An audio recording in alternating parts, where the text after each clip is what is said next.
Oh. I guess there's no use in sugarcoating this. I was addicted to Instagram. To put it more honestly, might potentially still be addicted to Instagram. Here's the thing, I think we've come all to the point now where we realize that social media is different than we thought it would be. When I first started Facebook in end of high school, beginning of college, it was a fun place to be. It was a place where all my friends were. It was a place where I could talk to people that I actually knew in real life. It was like an extension of my phone book. Now, it's crazy.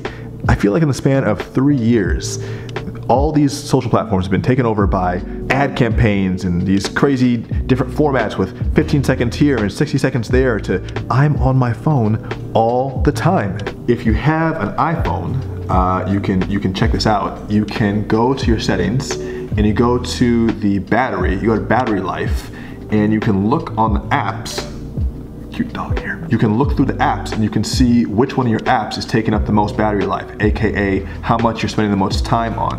And I found that I was spending like 40 to 50 hours per month just on Facebook and Instagram combined. And that's just way too much. I could be learning a whole other language in that time. I could be at jujitsu. I could be working on actual business. But it's just like the sheer amount of time I spent on there really surprised me. And it made me think about how much more time we're all spending, more time than ever, on social media and on our phones. And I know that I can barely even leave the house now without my phone. If I leave without the phone, I feel naked. I feel like nervous to be out without it. It really is, it is an addiction. So what are we gonna do about this?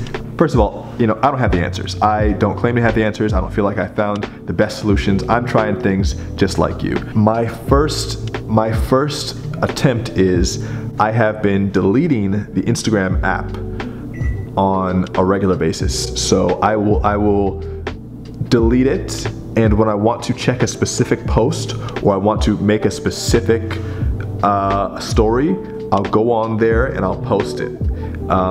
And then I'll delete the app, so it's harder for me to access it. So cute. Another thing is just replacing the social time. You have to have something to replace the time with. If you're gonna delete the apps off the phone, or you're going to really severely reduce the time you're on social media, make sure to replace that time with something else that actually fills that gap. I've been reading a lot more again. I'm actually preparing for a bunch of different talks. I'm doing one at Creative Live in September. I'm planning a tour. I'm kind of beefing up my knowledge and getting into the flow of reading and writing a lot more. I have my whole, I got everything here. I got Wild, I got Don Miguel Ruiz, I got poems by Hafiz, the Tao, reality translation. This is a big daddy. I'm reading instead of social media basically. And then I'm writing again. I haven't been writing for a while. I've been doing a lot of short stuff. I've been getting good at being brief, but now I want to start expanding and writing more long form again. And I'm finding I'm having trouble just immediately getting back to long form writing. So other than that, man, just try to enjoy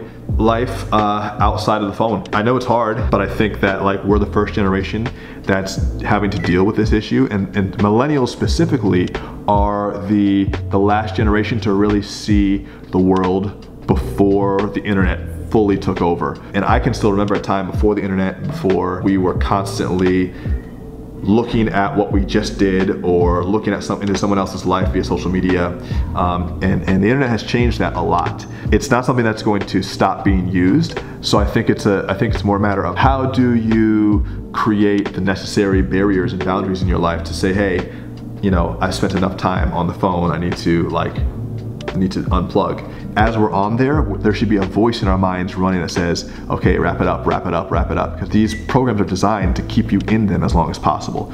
And we want to make sure that we are the ones controlling the social media experience rather than the social media experience controlling our actions. But we have to have control over how we use the tools.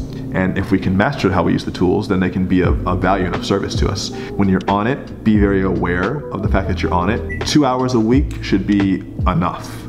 You know, those are my tips. And that's coming from someone who is a creator and who is on there quite a lot. You know, so I think you can do it. So that's my challenge to you. Please tell me you feel me on this, and if you've also experienced the annoyance of social media addiction, post it in the comments below. I want to know how you got over it. I'm still working on my cure. So yeah, I want to hear from you. If you haven't subscribed, do that too. Hit the subscribe button, hit the like button. I got to get to 10,000 people. So if you're one of them who hasn't subscribed yet, get on here because I'm posting up good videos. Actually, watch after the credits too because I'm going to post up some other ones you probably haven't seen. All right? Peace.